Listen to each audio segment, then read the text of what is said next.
If you've done more than 5 cruises, one of these habits could literally cost you your trip. That's exactly what's going to cost you. Because in 2026, the habits that used to make you look smart are now quietly costing you money, access, and in some cases, your entire trip. Let's look at 11 habits. All of them are things experienced cruisers are still doing right now. Number 1, waiting for last-minute deals like it's still 2019. Fares on sailings that cross 80% capacity rise an average of 18 to 23% in the final 60 days, not drop, rise. I know a guy, 12 cruises, proud of his system, who waited on a Caribbean sailing last spring, watched the price, waited, the drop never came. He ended up in an interior cabin on deck 3 for more than he would have paid 6 months earlier for an ocean view. He told me about it like it was bad luck. It wasn't bad luck. It was a pricing model he didn't know had changed. Demand outpaced supply, and cruise lines rebuilt their entire revenue strategy around it. The exit ramp is gone. Book early, get a flexible rate if you want optionality, but stop waiting for a price drop the data says isn't coming. Booking early saves your bank account, but once you're actually on the ship, there's a different kind of tax that catches people off guard. Number 2, turning your phone on the moment you see land. Sounds harmless, right? Your phone doesn't care that you're looking at buildings. It connects to whatever signal is strongest. And on many ships in port, the satellite network is still stronger than the local carrier. One woman on a Royal Caribbean sailing checked emails for 10 minutes after docking. Nothing unusual, just emails. Her bill came back at over $1,000. She kept saying she was on land, but her phone wasn't. The rule? Wait until your screen shows your home carrier name. Not just bars, the actual carrier name. Anything less, keep airplane mode on. 10 seconds of patience beats 4 digits of charges. A $1,000 phone bill is a nightmare. A $3,000 doctor's visit is a trip killer. Number 3, treating the ship medical center like normal healthcare. This is where a small problem turns into a $300 mistake. Most people assume the ship's medical center works like normal healthcare. It doesn't. A basic consultation on most major cruise lines starts around $300. That's before tests, before medication, before anything beyond a doctor saying hello. I've seen people walk in with something minor, something they could have handled with a $5 pharmacy stop in port, and walk out having wiped out their entire excursion budget. And here's the worst part. It gets charged straight to your onboard account, mid-trip, no warning. Pack your basics before you leave home. Handle anything non-urgent on land, because this is one of those mistakes you don't feel until the bill shows up. Number 4, walking into ship elevators like nothing has changed. This one doesn't cost you money, it costs you something worse on a cruise: time. On newer ships like Norwegian Viva, Icon of the Seas, and several MSC vessels, the elevator system has changed. The buttons aren't inside anymore. You choose your floor before you get in. The system assigns you an elevator. Here's what actually happens if you don't know that. You step in because the door opens, you assume it's yours. It's not. You ride to the wrong floor, get out, wait again, repeat. On embarkation day, with thousands of people moving at once, that loop can burn 20 to 30 minutes before you even reach your cabin. 2 minutes checking your ship layout before boarding saves you from starting your trip frustrated. And that's a bad tone to set this early. Number 5, assuming security is still relaxed. This is where your trip can start going wrong before you even step on the ship. Security isn't relaxed anymore, not even close. One forgotten item in a side pocket doesn't lead to a quick check, it triggers a full secondary screening. That means this: your family boards, you don't. You're sitting in a holding area answering questions while the ship fills up without you. You miss sail away, you miss your first meal, you start your vacation already behind. And no amount of experience talks you out of it. Empty every pocket, every compartment, every time. Because this isn't about what you meant to bring, it's about what they find. Number 6, saving pool chairs like you own them. A woman on a sea day last year put her towel and bag on 2 chairs at 7 a.m., went to breakfast, went to the gym, came back at 10:30. The chairs were gone, not moved, gone. Towel, bag, book, all of it handed to guest services. She went to the desk. The crew member was polite, completely unmoved, and handed her belongings back without apology. Policy: no warning, no note, no second chance. The math is simple. A ship with 4,000 passengers and 800 pool chairs cannot function if 400 of those chairs are held by people who disappeared after sunrise. So now they don't wait. Be in the chair or lose it. That's not a threat. That's the current operating procedure on every major line. Pause for a second. Which of those 6 have you already done on your last sailing without even thinking about it? The next ones aren't embarrassing mistakes. They're the ones that cost real money, get you turned away at the door of places you already paid for, and in one case, literally leave you standing on a dock watching your ship pull away. Number 7. Thinking dress codes don't matter anymore. Here's the trap. The ship feels casual all day. It does, and that's genuine, until it isn't. Specialty restaurants and formal nights still enforce dress codes, and relaxed ship vibe doesn't override the policy at the door.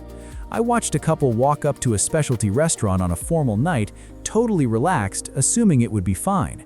It wasn't fine.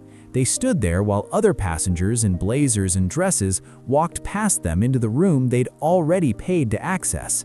Then they went to the buffet. One outfit, that's the entire solution. Pack one dinner-appropriate outfit, and this never happens to you. It takes up almost no space and saves you from spending a premium evening at a cafeteria table. Drop a comment. Which of these 7 have you already done on your last sailing? I want to know which one people are getting hit by the most. Number 8. Trusting your phone instead of ship time. This is how people miss their ship. Not almost miss it, actually miss it. Your phone updates to local time automatically. The ship runs on ship time. Those are not always the same, and that small difference is enough. I stood on a dock in Cozumel and watched a couple sprint toward the ship, full sprint, bags swinging. They were on time according to their phone. The gangway was already up.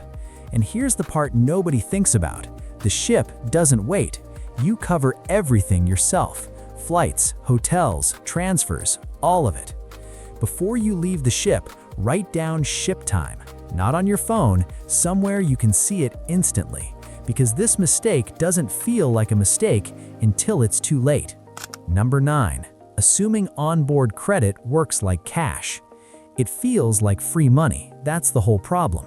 On most major lines, onboard credit cannot be applied to gratuities, pre-booked third-party shore excursions, or certain specialty dining packages.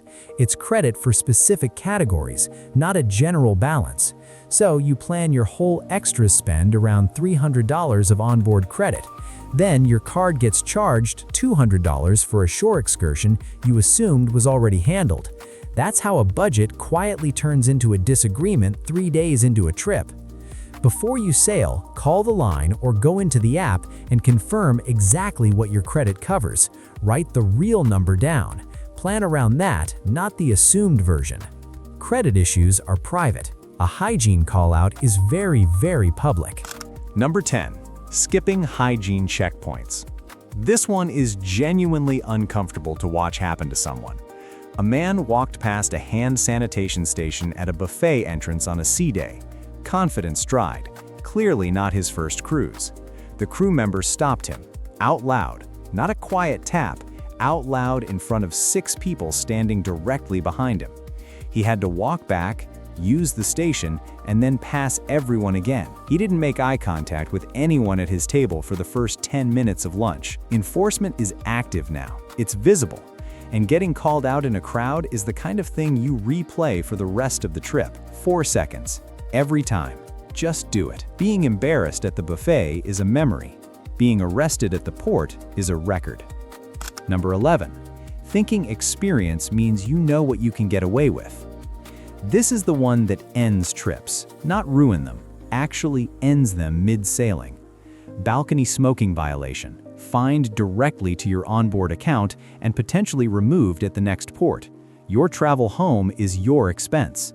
Drug violation, disembarked at the next port, no refund, no assistance, a Ford and City, your problem.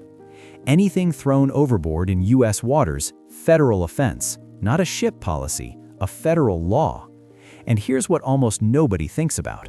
When a crew member loses their job because a passenger broke a rule they were responsible for enforcing, that follows the crew member.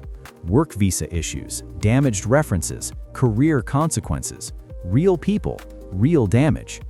Modern ships are covered in surveillance. Every corridor, every elevator, every deck, all of it logged and reviewable. The passenger who thinks their experience gives them a read on what they can get away with is usually the one who ends up in front of the captain. The rule isn't the issue. What happens after you break it is.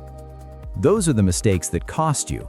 But if you've made it this far, you deserve the insider moves, the low-effort tricks that make the crew think you are the one running the ship. Hack section. Here's the flip side. Every mistake we just covered has an opposite, something the people who never have those problems are quietly doing. None of it is complicated. Most of it takes under a minute. First day on the ship, skip the buffet. The main dining room is open for lunch on embarkation day, and almost nobody knows it. I watched a couple walk straight past a 200-person buffet queue on their first sailing, sit down in an empty dining room, get served a 3-course lunch, and finish before the buffet line had cleared. Same ship, same food budget, completely different experience. The card slot by your cabin door controls your electricity. Any card the same size works. Old hotel key, loyalty card, anything. Leave a spare in the slot when you go out. Cold room, charge devices every time. 1 bottle of wine is allowed on board at embarkation on most lines. Open it in your cabin first. Carry a glass into dinner. No corkage fee on an already open bottle.